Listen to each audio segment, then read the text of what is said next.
Oui, d'abord, je voulais souligner, Monsieur le ministre, les grandes difficultés à travailler sur le budget pour les parlementaires, y compris très engagés. Ces missions quasiment impossibles. Et donc, formuler le vœu que vous n'hésitiez pas à nous sensibiliser sur les choses trappes que nous découvrirons pendant l'ensemble de ces débats, comme ça a été le cas l'an dernier. Donc, nous sommes vraiment à votre disposition. Et après tout, si nous étions mobilisés sur la RSE il y a quelques jours, c'est-à-dire l'ensemble des parlementaires de la Commission, nous n'en serions pas arrivés à ce psychodrame. J'avais quelques courtes questions. La première sur les investissements d'avenir, 1 milliard d'euros consacrés à la ville durable. Des projets d'écoquartier ont été lancés. Nous engageons dans un second appel d'offres en cours. Ces crédits seront-ils suffisants?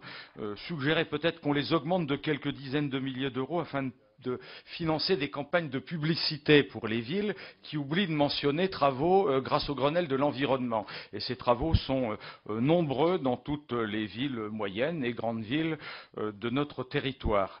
Sur la prévention des risques, dans la foulée de notre collègue Bonneau, nous n'accepterons pas de nouvelles remises en cause des crédits d'impôt sur ce sujet, parce que sinon il faudra nous indiquer qui est à l'origine de ces diminutions de crédits d'impôt.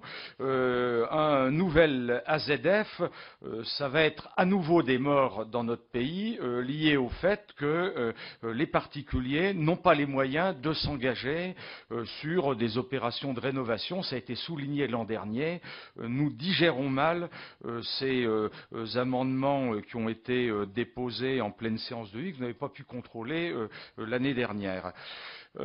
Sur les crédits d'impôt développement durable et éco-PTZ, je crois qu'il y a un vrai rattrapage en matière de rénovation des bâtiments anciens. Nous nous félicitons concernant ces initiatives. Et j'avais une question concernant les objectifs annuels de rénovation des bâtiments anciens en 2012 et ces prochaines années. Nous sommes très nettement en dessous de nos objectifs. Cette mesure devrait nous permettre de la corriger. Mais quels sont les objectifs gouvernementaux dans ce domaine? Enfin, une question, Monsieur le ministre, vous concernant.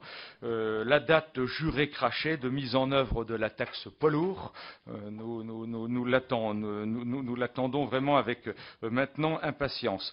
Deux sujets n'ont pas été évoqués, mais ce n'est pas de la compétence directe du ministère, encore que les enjeux soient importants. Si votre administration pouvait nous donner des informations à ce sujet. La formation continue, elle n'a pas été évoquée. Les tables rondes se sont achevées. Un besoin immense de formation de 3 millions de salariés et d'entrepreneurs.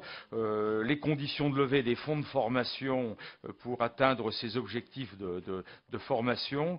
Et puis, toujours la même question concernant la mobilisation de la biomasse. La moitié des objectifs du Grenelle en matière d'énergie renouvelable. Est-il possible de soutenir de nouvelles expérimentations de mobilisation des acteurs, puisque la première expérimentation qui a été engagée dans le Massif central n'est pas pour le moment, semble-t-il, satisfaisante. Le concept de ville durable, le programme Écocité est effectivement adossé au crédit du grand emprunt, avec 1 milliard de crédits qui lui sont réservés. 200 millions sont réservés sur les transports en commun en site propre. 800 millions vont être répartis entre 13 écocités. Je soutiens bien sûr votre proposition d'exiger l'identification des moyens de traitement pour rappeler l'engagement des investissements d'avenir et ainsi montrer que le Grenelle avance. Voilà, la démarche d'Écocité va bientôt sélectionner, après un deuxième appel d'offres, un nouveau palmarès. Les clubs d'écoquartier rassemblent aujourd'hui, c'est quand même à noter, plus de 400 collectivités. Sur l'objectif de rénovation des bâtiments anciens, alors c'est 400 000 par an. Oui, 400 000 par an. 400 000 par an pour le logement social. Et en ce qui concerne le logement privé, grâce au CIDD rénové, 150 000 rénovations lourdes. Sur l'état d'avancement des plans de prévention des risques et les questions relatives à leur financement, d'ailleurs il y avait aussi une intervention de, de votre collègue Tourtelier sur le sujet. Alors effectivement, le financement de ces plans pose en gros deux questions.